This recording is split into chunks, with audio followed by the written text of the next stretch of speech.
रहीम अस्सलाम वालेकुम। आए हम आप लोगों को दिखाए कि 7वीं अफ्तारी की क्या क्या तैयारी है फिक्सड पेशावर किचन में। हुसैन भाई दिखाए जरा। ये कचालू चाट है जी। अच्छा ये चाट है, ये रायता है जी।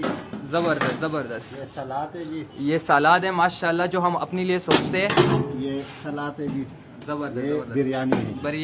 बिरयानी है ये माशाल्लाह से। पकौड़े है जी। पकौड़े जबरदस्त। आए शाहजी वो खै सदी तासर सदी। ओके माशाल्लाह माशाल्लाह जबरदस्त जबरदस्त। उसामा दिखाए जरा देखो मैं आज क्या क्या है।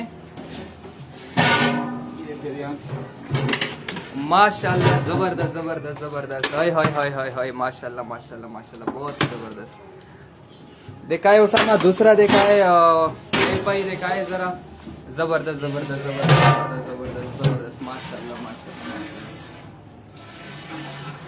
देखिए ये सब कुछ दिखाने का मकसद एक ही है कि आप लोग भी आगे आए उसे इस नेक काम में हमारा साथ है। हमें जो अभी जरूरत है ज्यादा वो है घी का, घी जरूरत है और साथ में चीनी है। तो जितना आप लोगों से हो सकता है इस कार्य खैर में हमारा साथ है। अगर आप बंदे को सपोर्ट करना चाहते हैं कि एक बंदे को करना है, 10 बंदों को, 100 बंदों को, तो जो एक बंदे का खर्च है एक टाइम अफ्तारी का वो सिर्फ 150 है, जिसमें ये सारी चीजें।